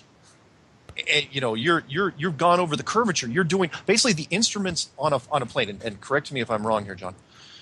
The instruments on a plane are no different than a surveyor in this case, and that is they're designed for a flat system. So basically what Sean was saying is, if it's curved, then all sorts of different stuff is happening. So you would get out there, and the curvature of the Earth, the Coriolis effect, and all these things would come into play, and you'd get lost real fast with the instruments that they have, because they aren't designed for a curve. It was something the submarine guy said. I just laughed, and I know we kind of we glossed over it, which was, he goes, I never did find that curvature button on any of my instrumentation that I would just push every 60 seconds, adjust for curve adjustment, because it just wasn't there. But we've just taken it. Well, you know what I was thinking? Have you ever played? I know you played a lot of video games. There was one called Elite. It was a space simulator. Okay. And on it, in the bottom of your, I don't know what you call it, I guess your cockpit, you had a circle, like an oval, and you were in the middle of it. And then wherever the ships were, the orientation, if it was like a line that went up, that means they were above you, right? And if there was a line that went below, they were below you, so you'd know where your XYZ orientation space was. So if they had something similar like that, then when you were going around the curve of the Earth, like you said, right over the horizon, the carrier should be above you, technically, behind you at 6 o'clock, but also above you and increasing in altitude. Right. Which is what the surveyor was saying. He's going, how can you map stuff on he couldn't even understand how you could do survey work when you were dealing with like mountains, like in the distance, because he goes, you're shooting you're shooting a flat plane, but you're going up in elevation with the mountains, but then you're going down in elevation because of the curvature, because you're going over a hill, because you're shooting, you start to go over the other side. And now my head's starting to spin. I'm sorry. No play on words there. One more thing on the gyro, just to throw this out there, because we mentioned earlier the space shuttle. I was joking about how, they claim that they use the gyros in the space shuttle, right? Yeah. And, and I believe the movies and, all that propaganda. But with what we're talking about, the attitude indicator, the gyro, it stays rigid in space in a vacuum no matter what. So if they're using it on the space shuttle or the International Space Station or whatever, as they go around, because they're cooking up there, they're supposedly doing, I don't know how fast they claim they're moving, but that gyro should just sit there and slowly spin over and over and over. It's never going to tell them whether they're right side or down because they're constantly rolling around it. A gyro would never work for their purpose up in space, because in orbit around the Earth, I'm saying. Yeah.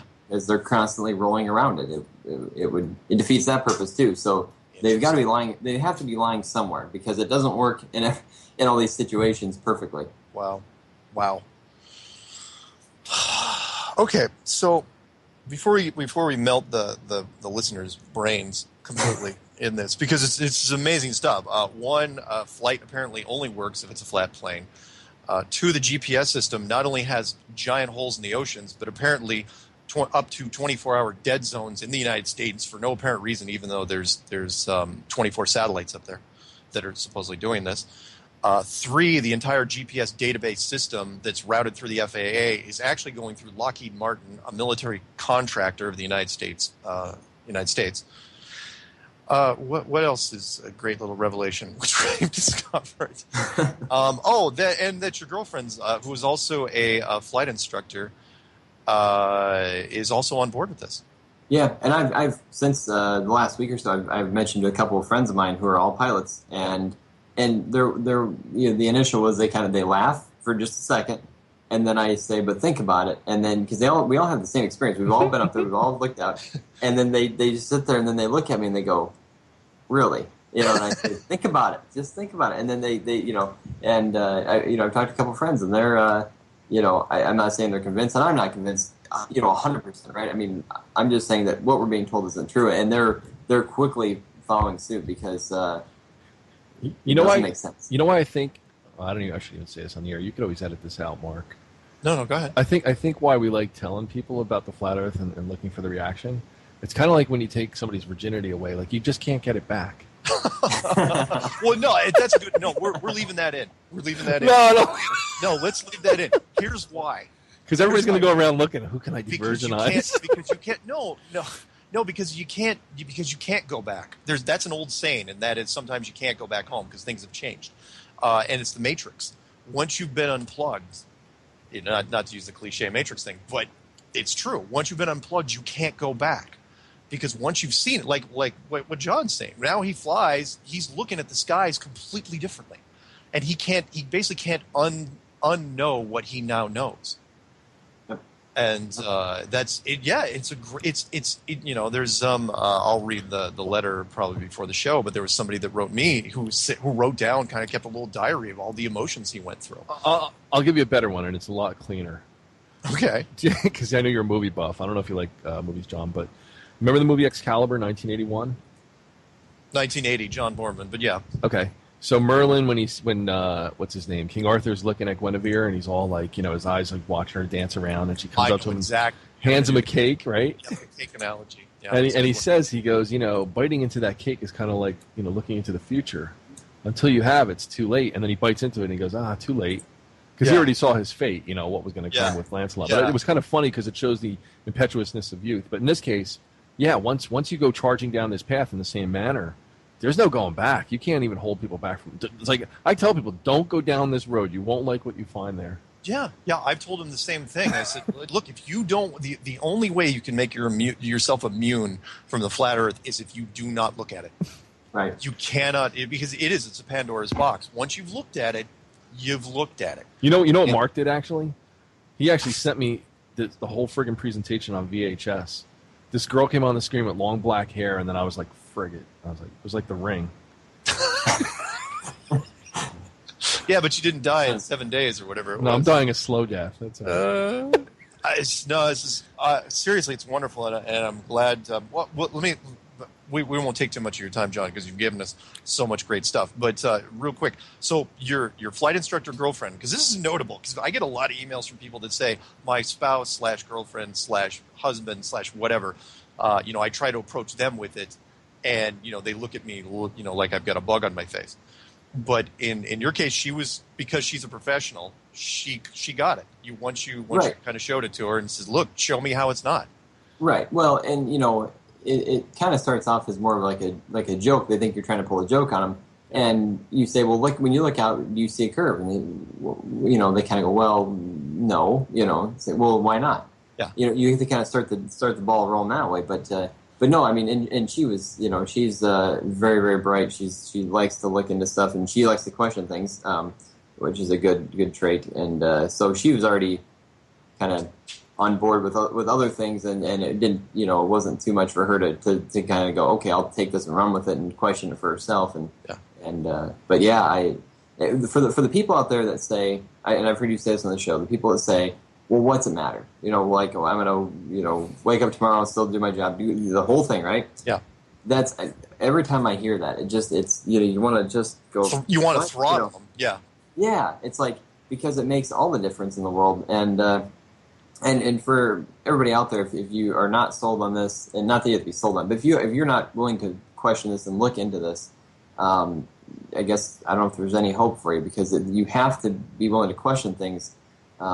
And especially in today's day and age, with the way things are going, they lie. I mean, there's so many lies. There's so many lies, and you need to have your own opinion on things and do your own research. And that's why I love you guys. That's why I love listening to the shows, because you guys, you're not just making a show for entertainment. You're not just making a show to get airtime to talk about whatever you want to talk about. You're out there trying to promote people to think for themselves and to question things and do their own research. And I mean, we just need like 1,000 times more of that, Wow. So wait, I don't kid around too much?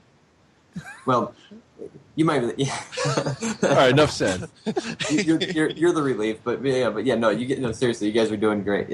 I love it, and that's why I listen, and I think that's probably why a lot of people listen. Wow. Well put. Thank you very much, man. And again, I'm going to put this challenge out to anyone. Look, here's a flight instructor.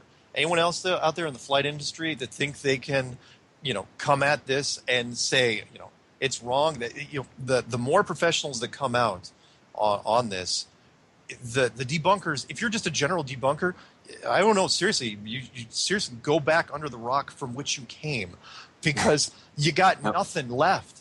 Who are you going to say, well, no, I know more, let's see, than Navy missile guy, Navy sub guy, surveyor, flight instructor, who else? Who else do you want out there? And the challenge to any, here's the pro challenge to anyone else out there. Please come forward. If you don't want to be on air, don't be on air. Send me a letter. And if you want, you just sign it anonymous and say, I've got that industrial valve guy who's going to be sending me a letter saying, look, here's why space travel has got some really big problems that they can't explain that come down to mechanical stuff. Mm-hmm. It's great. So thank you. Yeah. Thank you. And I second that 100%. And I'm not, I feel that I have a good base of knowledge in what I do, and I feel the same for the other guys that have been on your show. But we're not perfect. I don't know everything there is to know, and we've talked about a wide variety of topics. But the more people that are willing to step up and talk about what they know and put the puzzle pieces together, we can kind of work this out. We can get the right answers, and we can come to good conclusions and stuff. And that's what we need. Yeah, agreed. And one last thing, and that is to the governments out there that are holding on to this thing. I know there's not that many of you people in the know, but what do you got to lose? Look, it's starting to come out. You're not going to be able to stop this thing. Eventually, there's going to be enough of the social media underground that is going to get a hold of it. Mainstream media, if they don't want to touch it, fine. Social media will take over from that point. But you might as well get in front of it and get in, look, just fess up. Let everybody know. Look, you held on to the secret for as long as you could. 60 years, that's impressive, especially with the technology that's happened in those last 60 years. But it's over. You can't fake anything else at this point. It is so tough to do that it's, look, help out the people here. They need it, and I think this will do it. So with that, any parting shots from let's first our guest, John? Any shots? What's your next step? Are you gonna do any more tests? Are you gonna just spread the word? What are you gonna do? Definitely want to try some more tests. I mean, I definitely want to get a video out there. I mean, I'm a visual learner. That's how I teach my students. Yeah. And I think that would do wonders for people. I mean, because especially with what we're talking about, it gets very technical very quick. I'm not that technical, but enough that if you're just listening to this at home, it's hard to visualize some of what we're talking about. So I would love to get a video out there that we can show. That's one shot, one camera can kind of demonstrate some of these things. But no, I definitely my biggest thing is I want to find the long haul stuff. I mean, I want to figure out how they're fudging the GPS system. There's a lot of things I'm going to look up after what we've been talking about. I want to try to track down these GPS satellites. There's plenty of things to keep me busy. So right on. Well, thank you very much, John, flight instructor from. Go ahead and plug your company one more time. Walter Aviation in Iowa. What's up? Right on. Anything from you, Jonathan? No, I think I said it all. Jonathan from Jersey, a man of few words, sometimes.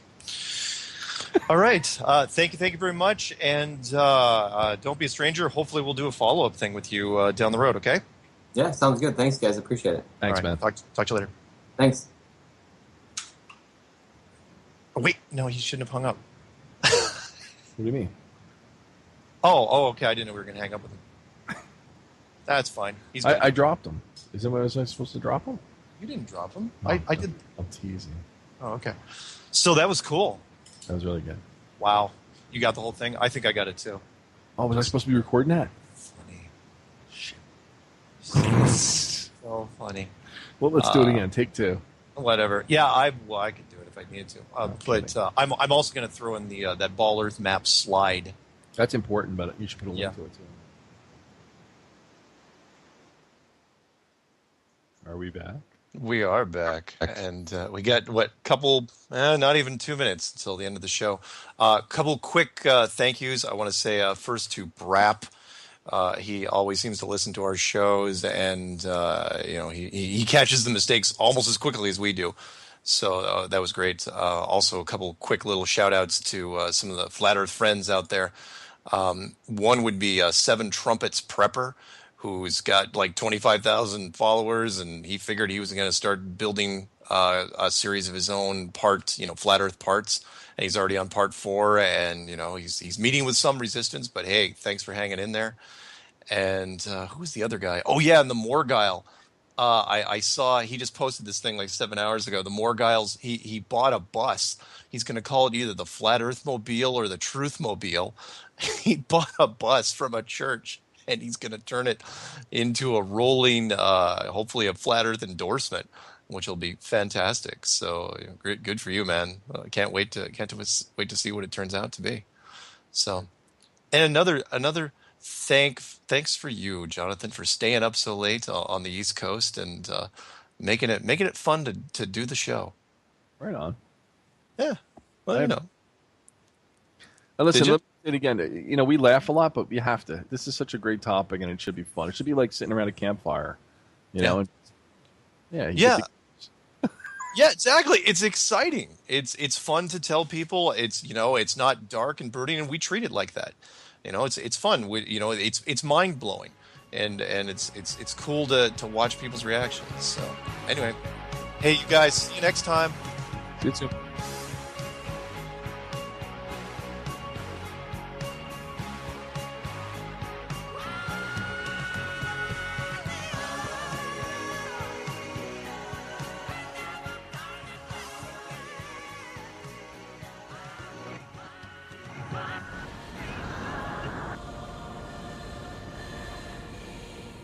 Millions of hearts pounded with each powerful liftoff. The world held its breath through every splashdown. But only 12 men witnessed the beauty, the magic, and the mystery of the moon.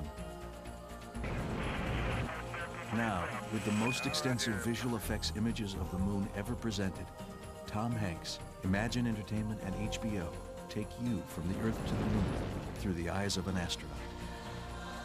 What we're shooting was never shot in space. They could never put cameras where we're putting cameras. Tom Hanks is a big fan of the movie 2001: A Space Odyssey, and I am too, so we kind of hit it off pretty quickly on that score. And so we took that as a kind of a look, trying to capture the majesty and the visual poetry of spaceflight. His whole mantra was, we need to show people what they've never seen. We can't do all this work and then take the viewers to the moon in a kind of like haphazard or cheap or normal way. We can't just throw on stock footage because the difference would be too great and everybody would know, and the quality isn't all that great anyway. And so we were trying to accomplish a very cinematic and a very visually appealing look to spacecraft, as well as capturing the reality of space flight. The 600 visual effects for the series included miniature photography, pyrotechnics, and stuntmen on wires. Up to 2 months were spent building meticulously crafted models, filmed on a motion control stage built for the series. Lighting's important whenever you light models because you have to make them look real. Soon I'll be putting in very tiny mirrors that'll be reflecting and lighting small pieces of detail on the model so you can actually see them on film. If you don't pay attention to those kind of details, it really starts looking like, you know, a 1950s flying saucer movie. Several leading visual effects companies created the historically accurate and stunning visual effects. The approach we took was to generate three-dimensional models based fairly accurately on a whole series of pictures that were made available to us from NASA. Most of the photographs taken of the moon just weren't shot close enough. So one of the things we had to do was enhance those photographs so that the craters on the moon, so that the rocks on the moon, the ridges in the mountains actually started to hold up at the closer camera positions. This is one of our textures that we use. The red parts of the texture are the craters that actually rise up off the surface, and the blue parts of the craters that sink down into the surface. And by dropping this onto the texture of the moon that we got from NASA, the viewer could get closer to actually seeing the surface of the moon. The process of generating a 3D model, as you can see here, allows us to go from a still photograph to suddenly be able to create virtual animation around that particular feature that we've modeled and portray this as if there was a camera on the moon shooting this landing. Here at Hollywood Digital, we take all the elements and make a final composite. First, an actor is shot on a stage, then a motion control element is shot, which is the model in motion. Then a computer-generated background is made, which in this case is a moon. Here we have the motion control element over the background, which is computer-generated, and then we add in the live actor, and then he's now inside the capsule. And then what we do to make it more realistic, like he's looking through windows, we add a window element. And what we do is we take all those elements and marry them together to make a final shot. It's not so much the amount of effects that we're trying to do here, but it's the type of feeling we're trying to depict. People really are interested in seeing what this would have looked like if you were an astronaut, and everybody wants to be that astronaut. Look at it out there. Isn't it beautiful? Look at that. Unbelievable. Oh, my God. From the Earth to the Moon, Sunday at 8 on HBO.